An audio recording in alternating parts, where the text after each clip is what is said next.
श्री कृष्ण और सुदामा की कहानी। सुदामा और श्री कृष्ण बचपन के मित्र थे और दोनों एक ही साथ शिक्षा लेते थे। सुदामा बहुत गरीब था।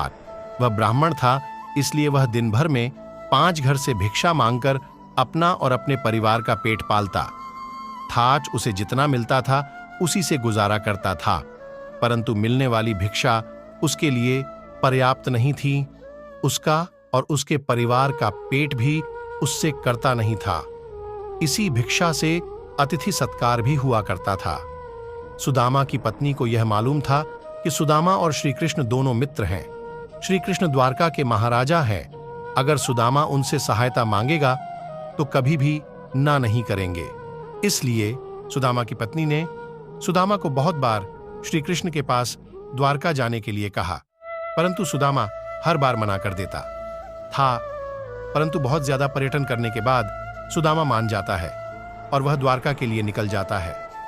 उस समय उसके पास कोई साधन नहीं था। वह अपने पैरों पर चलता हुआ द्वारका की ओर बढ़ रहा था। वह संकोच और लज्जा से भरा हुआ द्वारका की ओर निकल पड़ा। काफी दूर चलने के बाद उसे रास्ते में एक बैलगाड़ी मिलती है, जिस पर व्यापार के लिए खूब सारा माल लदा हुआ था। मुरारी ने सुदामा को द्वारका चलने के लिए मना लिया। गाड़ी पर बैठकर दोनों द्वारका के पास पहुंचे।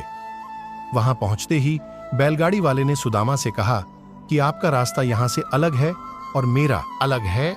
सुदामा आगे चलने के बाद वहां से वापस आ गया। उसने सोचा कि मैं उस बैलगाड़ी वाले का धन्यवाद करके आता हूं। सुदामा मंदिर के पीछे उसका धन्यवाद करने के लिए वहां गया तो वहां पर कोई बैलगाड़ी नहीं थी और ना ही कोई मुरारी था। उसे कुछ समझ नहीं आ रहा था। वह सोच रहा था कि एक क्षण पहले वह मुरारी से बातचीत कर रहा था, परंतु दूसरे चरण में यहां पर कोई भी नहीं है। सुदामा समझ गया था कि उसके मित्र श्री कृष्ण की ही कोई लीला है।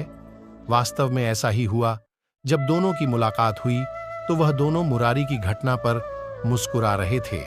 श्री कृष्ण और सांप कालिया की कहानी। एक बार की बात है कि यमुना नदी में एक मीठे पानी की झील में एक जहरीला सांप रहा करता था, जिसका नाम कालिया था। कालिया इतना जहरीला था कि धीरे धीरे उसका जहर यमुना नदी के पानी को भी जहरीला बना रहा था। एक दिन उस नदी के किनारे पर एक गाय चराने वाला गया और उसने उस नदी से पानी पीना शुरू कर दिया।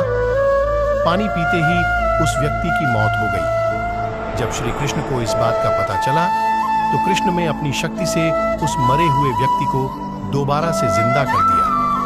उसके बाद कृष्ण यमुना नदी में कूद गए और नदी की गहराई में जाने लगे। नदी की गहराई में गए तो वह जोर जोर से सांप को पुकारने लगे। उस समय कृष्ण को नदी में गए हुए काफी समय हो गया था। यह देखकर लोग चिंतित होने लगे और कुछ लोग तो वहां करने लगे थे। उसके बाद कालिया सांप नदी के अंदर से बाहर निकला और श्री कृष्ण के सामने आया। सामने आते ही श्री कृष्ण पर आक्रमण कर दिया। देखते ही देखते श्री कृष्ण उस कालिया सांप के सर पर नाचने लगे। वह कालिया सांप 1000 सर वाला विशाल सांप था। श्री थाच कृष्ण इतनी तेजी से नाचने लगे थे कि कालिया सांप के मुंह से खून निकलने लगा। जब यह बात कालिया की पत्नी को पता चली तो वह श्री कृष्ण के सामने कालिया के जीवन की भीख मांगने लगी। श्री कृष्ण ने कालिया सांप को जमुना नदी को छोड़कर रामायणका द्वीप में जाने के लिए कहा और उसे यह आश्वासन भी दिया उन पर कभी भी गरुड़ हमला नहीं करेंगे।